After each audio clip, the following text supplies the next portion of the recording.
दोस्तों, मैं आशीष आप सबका स्वागत करता हूं आपके अपने इस चैनल एक लक्ष्य एकेडमी में।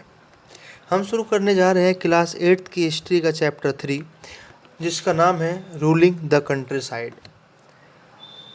भारत के ग्रामीण क्षेत्रों पर शासन। अब इससे पहले भी 2 वीडियो बन चुकी हैं, उनमें हम बात कर चुके हैं जैसे कि कंपनी को दीवानी मिल गई थी, when the company become Diwan. After that the revenue of the company, जैसे जैसे कंपनी की आमदनी बढ़ती गई, कंपनी की आमदनी इतनी बढ़ गई थी कि जिस माल को खरीदने के लिए पहले कंपनी के लोगों को ब्रिटेन से सोना और चांदी लाना होता था, अब उनका वो लाना बंद हो गया था। अब यहाँ से उनका इतना रेवेन्यू जनरेट होता था जिसके लिए उनको यहाँ से जो फौज थी उनका खर्चा निकल जाता था, अपने जो खर्चे थे वो पूरे हो जाते थे और वो यहाँ से माल भी खरीद लेते थे। अब इस आमदनी को बढ़ाने के लिए अंग्रेज़ों ने सोचा क्यों ना खेती में सुधार कर दिया जाए, लेकिन खेती में सुधार करने के लिए उन्हें समस्याओं का सामना करना पड़ा। उन समस्याओं को दूर करने के लिए उन्होंने कुछ व्यवस्थाएं, कुछ सिस्टम लागू किए। सबसे पहला जो एक सिस्टम था, that is the permanent settlement, जो लागू किया गया 1793 में। किसके द्वारा? जो उस समय चार्ल्स कॉर्नवालिस यहाँ के गवर्नर थे, गवर्नर जनरल थे। आफ्टर दैट एक नई व्यवस्था आई। जब वह परमानेंट सेटलमेंट काम नहीं कर पाई तो एक नई आई जिसका नाम था महालवारी सेटलमेंट या महालवारी सिस्टम। उसके बाद कुछ समय बाद ही मुनरो सिस्टम आ गया। मुनरो सिस्टम नाम पड़ा क्योंकि यह व्यवस्था लागू की थी थॉमस मुनरो ने, जो मद्रास के गवर्नर थे 1819 से लेकर 1826 तक। लेकिन फिर भी सब कुछ ठीक नहीं था। उसके बाद बात आती है यूरोप के लिए फसल उगाने की। यूरोप में बहुत सारी फसलों की मांग थी, बहुत सारी वस्तुओं की मांग थी। अब उन मांग को पूरा करने के लिए अंग्रेज़ों ने सोचा क्यों ना भारत में ज़मीन का इस्तेमाल किया जाए, क्यों ना भारत में खेती इतनी कर दी जाए कि उससे वो अपना बिजनेस कर सकें। अब बहुत सारी फसल थी, उनमें से यहाँ पर एक फसल के बारे में बात की गई थी जो था भारतीय नील। क्योंकि उस समय भारतीय नील की बहुत ज़्यादा मांग थी, नीला रंग बहुत ज़्यादा चाहिए होता था रंगराजी करने के लिए। ठीक है, वो भारतीय नील की मांग बढ़ी, उसको पूरा करने के लिए ब्रिटेन ने यहाँ पे नई नई व्यवस्था लागू की, नए नए सिस्टम चलाए। नील की खेती 2 तरीके से होती थी। एक होती थी निज सिस्टम के थ्रू, एक होती थी रियायती सिस्टम के थ्रू। रियायती सिस्टम के थ्रू दोनों में ही कुछ ना कुछ समस्याएं फेस करनी पड़ती थी। ये सब हम पढ़ चुके हैं अब तक की वीडियो में। आइए अब शुरू करने जा रहे हैं। पहले हम पढ़ेंगे हाउ वाज इंडिगो प्रोड्यूस, कि नील कैसे उत्पादित किया जाता था, या नील का उत्पादन कैसे होता था। ये आप एक एरिया देख रहे हैं, इसमें आपको एक भट्टी चलती दिख रही है, ये साइड में कुछ हौद बने हुए हैं। तो ये तो फैक्ट्री है जहाँ पे नील बनता था, ये फैक्ट्री के अंदर का इलाका है। ये आपके हौद हैं, इनको आप कहते हो वैट, VAT, साइड में लिखे भी हुए हैं वैट। अब यहाँ 2 एरो हैं, एक एरो ये है, एक एरो ये है। ये एरो लिखा हुआ है beater vat. Beater vat, beater vat वह हौद होता था जो सबसे पहला कुंड था, जिसमें आते ही आपका जो नील का पौधा था वो आगे इसमें डाल दिया जाता था। फिर ऐसे ये 5-6 हौद होते थे ये। फिर इसके बाद हौद दिखाया हुआ है फर्मेंटर हौद। कौन सा? Fermenting vat. आइए, the Indian villages were usually around indigo factory. जो नील के गांव होते थे, नील उगाने वाले जो भारतीय गांव होते थे, वो नील उगाने वाले गांव नील की फैक्ट्री के आसपास ही होते थे। उनके बागानों के मालिक जो होते हैं वो बागान वहीं पे लेते थे। आफ्टर हार्वेस्ट, कटाई के बाद जो नील का पौधा होता है वह वैट में जाता था। वैट जो कुंड है इस नील की फैक्ट्री के। 3 और 4 vats were needed to manufacture the dye. और जो नीला रंग होता है, डाई होते हैं, उसको बनाने के लिए 3 से 4 कुंड चाहिए होते थे। वर्ड ध्यान रखना, वैट्स मतलब कुंड, हौद। Each vat had a separate function, और हर एक कुंड का अलग अलग कार्य होता था। The leaves stripped off the indigo plant were first soaked in warm water in a vat known as the fermenting or steeper vat. जो हमने देखा सबसे पहले जो काम होता था वह फर्मेंटिंग वेट का होता था। उसमें गर्म पानी में नील के पौधों से पत्ती को हटाकर उसको उसमें उबाला जाता था। जब वह पत्तियां पूरी उबल जाती थी बहुत घंटों तक, वह पौधा फर्मेंट हो जाता था। The liquid began to boil, और वह जो लिक्विड था उबलना शुरू हो जाता था, उसमें बुलबुले उठने लगते थे। नाउ द रोटन लीव्स, अब वे सड़ी हुई पत्तियाँ थी, उनको बाहर निकाल कर जो उसका लिक्विड होता था, जो वह पानी था, उसको दूसरे वैट में डाल देते थे। पहले से ही मिलाकर जो दूसरा बना उसमें कुंड में उसको डाल दिया करते थे। इन द सेकेंड वैट, दूसरे कुंड में, जिसको हम बीटर वैट कहते हैं। The solution was continuously steered, उसको लगातार घुमाया जाता था और उनको पीटा जाता था। When the liquid gradually turn green, जब वह लिक्विड नीला हरा होने लगता था, एंड देन ब्लू, होने के बाद नीला हो जाता था। Lime water was added to the vat, तो फिर उस कुंड में लाइम वाटर डाल देते थे। क्या डालते थे? Lime water. ग्रेजुअली, अब बात आ रही होगी कि ये लाइम वाटर एक्चुअल में है क्या? चूने का पानी, चूना पता ना, कली आता, कली चूना, उसका पानी उसमें डाल देते थे। Gradually the indigo separated out in flakes, उसके बाद जो वह नील की पपड़ियाँ होती थी वह नीचे जम जाती थी और ऊपर साफ साफ लिक्विड आ जाता था। The liquid was drained off and the sediment the indigo pulp transferred to another vat, अब द्रव्य जो वह लिक्विड होता था उसको छानकर अलग कर लिया जाता था और नीचे जमी नील की गाद, नील को, लुगदी को दूसरे कुंड में डाल दिया जाता था और इस कुंड का नाम क्या होता था? Settling vat. And then pressed and dried for sale, और उसके बाद इसे निचोड़कर बिक्री के लिए सुखा दिया जाता था। ड्राइड फॉर सेल, बिक्री के लिए सुखा दिया जाता था। अब ये देखिए एक फ़ोटो यहाँ पर ये है, ये जो औरतें हैं यह नील के पौधे को कुंड तक ले जा रही हैं। एक ये व्यक्ति खड़े हैं डंडा लेकर, ये वेट बीटर है, मतलब कुंड में पिटाई करने वाले हैं। ये हाथ में एक पैडल है, पैडल होता है मतलब ऊपर से थोड़ा नेड़ा होता है, नीचे से चौड़ा होता है, जिससे कि कुंड में डले हुए पौधे को पीटते थे। जो बीटर वैट में हमने देखा, बीटर वैट में उनको पीटा जाता था, उनको गूंथा जाता था, ठीक है। और यहाँ पर ये सेल के लिए तैयार किया जा रहा है। आइए अब हम चलते हैं अगले टॉपिक की तरफ, that is the blue rebellion. Blue rebellion, rebel माते होता है विद्रोह, नील विद्रोह। क्या हुआ? नील विद्रोह। जब इतनी नीली खेती हो रही थी, सब कुछ अच्छा चल रहा था, तो फिर नील विद्रोह करने की ज़रूरत क्यों पड़ी? और उसके बाद क्या हुआ? In March 1859, 1859, thousand of ryots in Bengal refuse to grow indigo, हजारों रैयतियों ने, हजारों किसानों ने मना कर दिया कि हम नील की खेती नहीं करेंगे। एज द रिबेलियन स्प्रेड, और जैसे जैसे यह विद्रोह फैला, जैसे जैसे विद्रोह फैला, रायट्स रिफ्यूज टू पे रेंट्स टू द प्लांटर, रायतों ने बागान मालिकों को लगान चुकाने से भी इनकार कर दिया, रेंट, लगान। And attacked indigo factories armed with swords and spears, bows and arrows, और वे तलवार और भाले लेकर या तीर कमान लेकर नील की फैक्ट्रियों पर हमला करने लगे। Women turn up to fight with pots, और औरतें भी अपने बर्तन लेकर लड़ाई में कूद पड़ी। And those who work for the planters were socially boycotted and the gomastas agents of planters who came to collect rent were beaten up, और उसके बाद जो लोग बागान मालिकों के लिए काम करते थे उनका सामाजिक बहिष्कार कर दिया गया, उनको अपने समाज से बाहर निकाल दिया गया। और बागान मालिकों की तरफ से जो लोग लगान वसूली करने के लिए आते थे, जिनको क्या कहते हैं, एजेंट कह सकते हो या गुमास्ता कहते हो, उनकी पिटाई भी की। अब क्या हुआ? अब जो रायत थे, सोर माने कसम खाना, SWORE होता है, कसम, जो कि स्वेयर की सेकंड फॉर्म है, SWER की सेकंड फॉर्म श्योर है।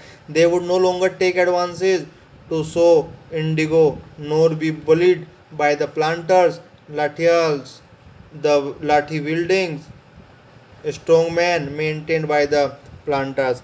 रैयतों ने कसम खा ली कि न तो वे नील की खेती के लिए कर्जा लेंगे और न ही बागान मालिकों के लठियालों लाठीधारी गुंडों से डरेंगे।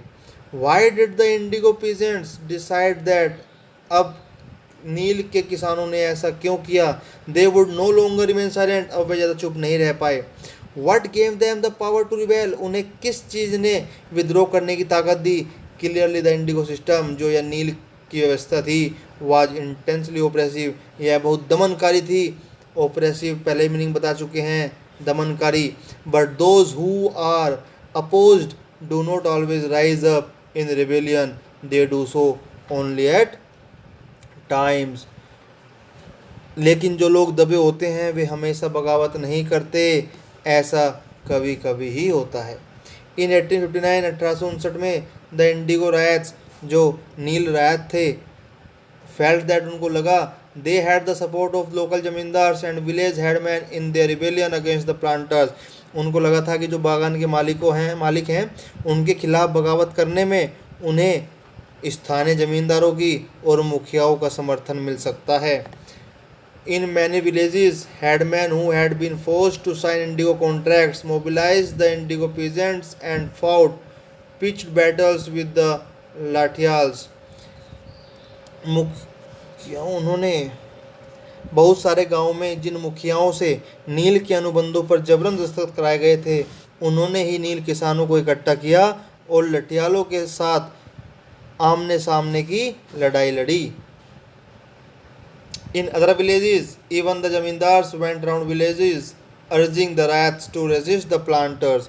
कई स्थानों पर रैयतों को बगावत के लिए उकसाते हुए खुद जमींदार गांव-गांव घूमने लगे।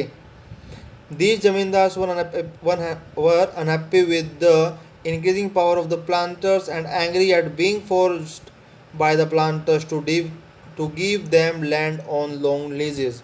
जमींदार इस बात से परेशान थे कि बागान मालिक की ताकत बढ़ती जा रही थी और बागान मालिक जबरन लंबे समय के लिए उनसे ज़मीन ले लिया करते थे।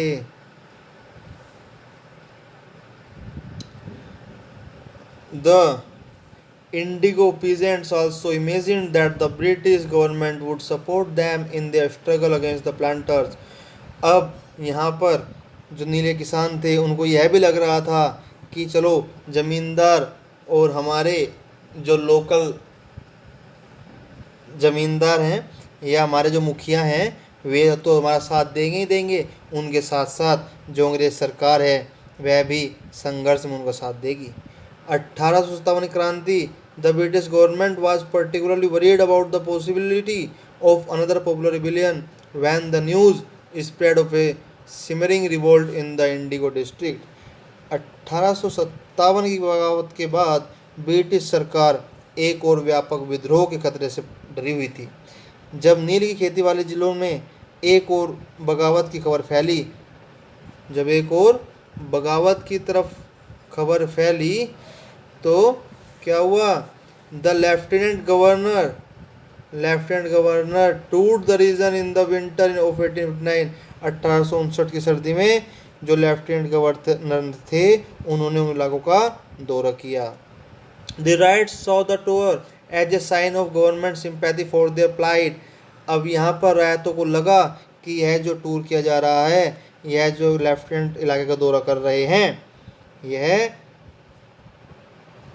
उनकी फेवर की बात है। इसमें अंग्रेज उनकी दुर्दशा से परेशान है, शायद ये देखने आए हैं। When in Barsat, the magistrate Ashley Aden issued a notice stating that rats would not be compelled to accept indigo contracts. Word went around that Queen Victoria had declared that indigo need not be sown। उसके बाद रैयतों को लगा, बरसात में magistrate Ashley Aiden ने एक notice जारी किया जिसमें कहा गया था कि रैयतों को नील की अनुमति मानने के लिए मजबूर नहीं किया जाएगा। इस नोटिस के आधार पर लोगों ने यह खबर फैल गई कि रानी विक्टोरिया ने नील की खेती न करने का हुक्म दे दिया। Eden was trying to placate the peasants and control an explosive situation, but his action was read as support for the rebellion.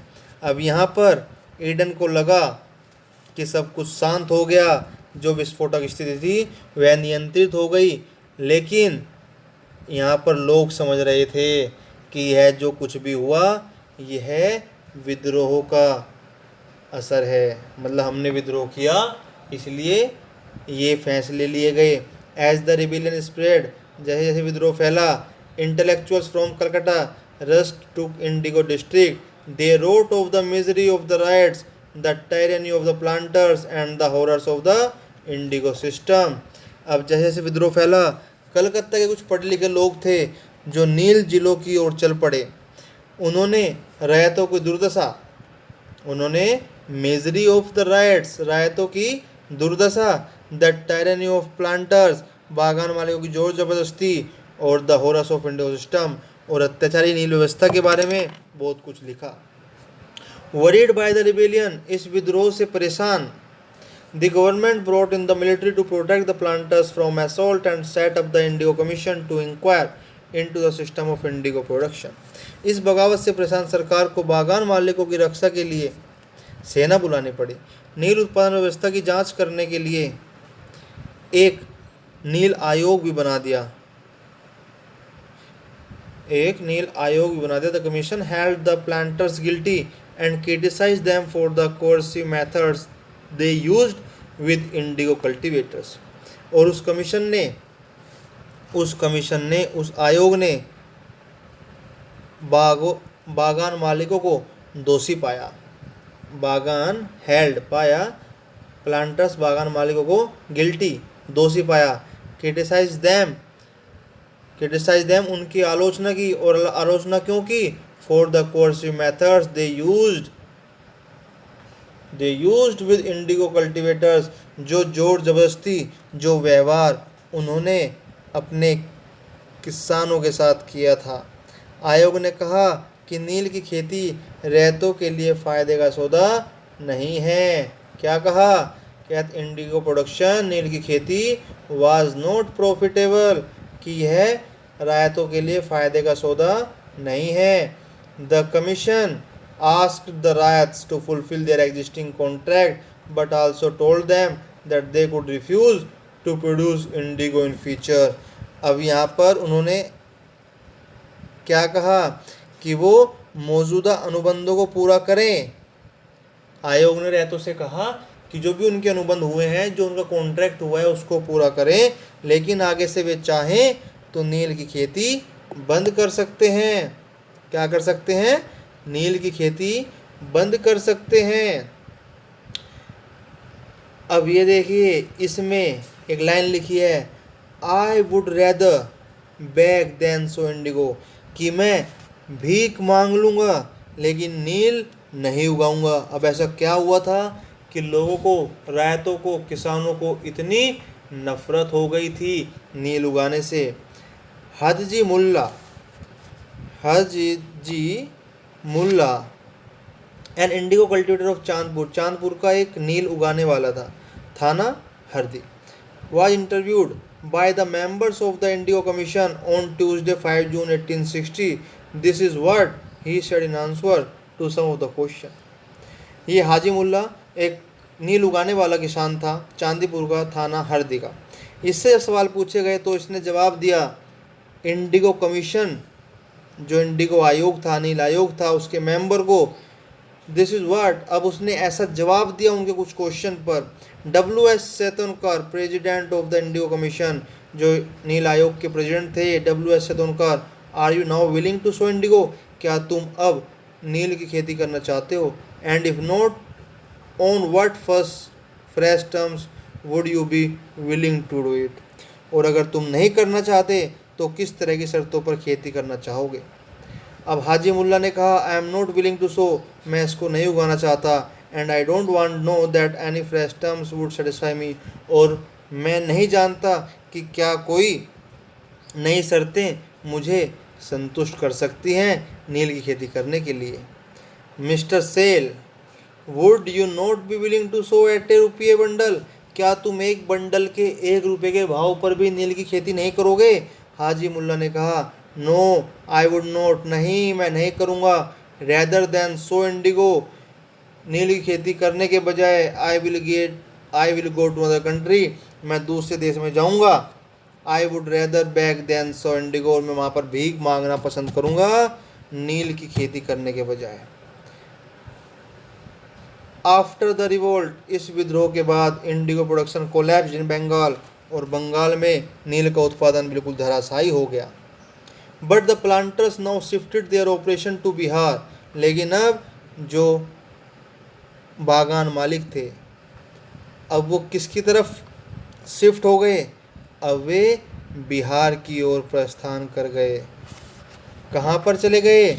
Bihar की ओर प्रस्थान कर गए, क्योंकि with the discovery of synthetic dyes in the late 19th century their business was severely affected, but yet they manage to expand production.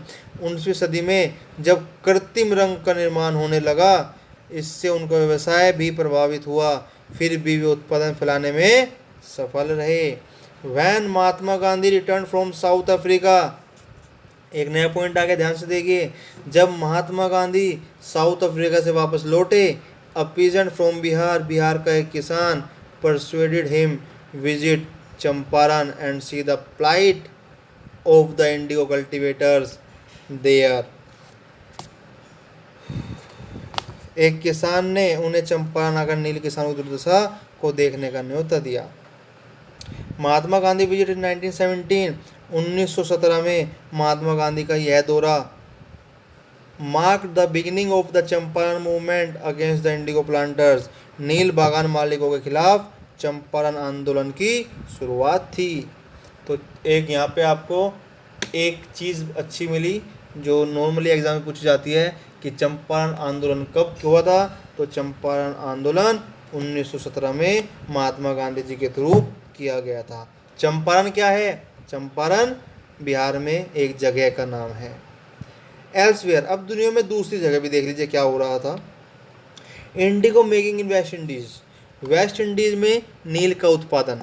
18वीं in the early 18th century, French missionary Jean Baptiste Labat traveled to the Caribbean island and wrote extensively about the region. Published in one of his books, this image shows all the stages of indigo production, the French slave plantation of the region. 18वीं सदी की शुरुआत में एक फ्रांसीसी missionary जो कि Baptist लबात ने कैरिबाई द्वीपों का दौरा किया था और इस इलाके के बारे में विस्तार से लिखा। यह तस्वीर लबात की एक पुस्तक से ली गई है। इस तस्वीर में यहाँ के फ्रांसीसी बागानों में नील उत्पादन के सारे चरणों को दर्शाया गया है। You can see the slave workers putting the indigo plant into the settler vat on the left. आप यहाँ देख रहे हैं कि गुलाम मजदूर नील के पौधों को सेटलर वाट में डाल रहे हैं। Another worker is churning the liquid with a mechanical churner in a vat second from the right. एक और मजदूर एक मशीनी चरखी से घोल को घुमा रहा है दाएं से दूसरा, आप देखेंगे। 2 workers are carrying the indigo pulp hung up in the bags to be dried. 2 मजदूर नील की लुगदी को बोरों में भरकर सुखाने के लिए ले जा रहे हैं। In the foreground 2 others are mixing the indigo pulp to be put into moulds. अगले हिस्से में 2 मजदूर नील की लुगदी को मिलाकर सांचों में डालने के लिए तैयार कर रहे हैं। The planter is at the centre of the picture standing on the high ground supervising the slave workers. अब ये देखिए, ये खड़ा हुआ है कौन? आपका प्लांटर्स, बागान मालिक। तस्वीर के बीचों बीच बागान मालिक ऊंची जगह पर खड़े होकर सारे गुलामों पर नज़र रख रहा है। क्या कर रहा है? नज़र रख रहा है। अब इसी बीच आपको एक चीज़ दिखाना चाहेंगे। ऊपर एक जगह हमने एक छोटा सा मिस किया था, मिस नहीं किया, इसको बाद में छोड़ दिया पढ़ने के लिए। दैट इज़ ए सॉन्ग, ये एक गीत है from an indigo producing village, जो कि उस गांव से है जहाँ पर नील उगाया जाता था। ठीक है, इस गीत को आप पढ़ें, the long lathis wielded by the planter of Molahati now lie in cluster. The babus of Kolkata have sailed down to see the great fight. This time the riots are all ready. They will no longer be beaten in silence. They will no longer give up their life without fighting the Lathials. ये कुछ शब्द हैं, कुछ लाइनें हैं उस गीत की। ठीक है दोस्तों, तो हमारा चैप्टर 3 कंप्लीट हो चुका है। अब नंबर है आप लोगों का इसकी एक्सरसाइज करने के लिए। आप इसकी एक्सरसाइज कर सकते हैं और करने के बाद मुझे व्हाट्सएप पर इमेज भेज सकते हैं, उसको सही और गलत मैं आपको बता दूंगा अगर आप पूछना चाहेंगे। ये देखिए पहले पेज पर मैचिंग है। मैचिंग, रायत कौन होते थे, महल किसको बोला गया है, निज और रायती क्या टर्म्स हैं, फिर इन द ब्लैंक्स है, उसके बाद क्वेश्चन आंसर है and after that also question answer है। ये एक्सरसाइज आप कीजिए।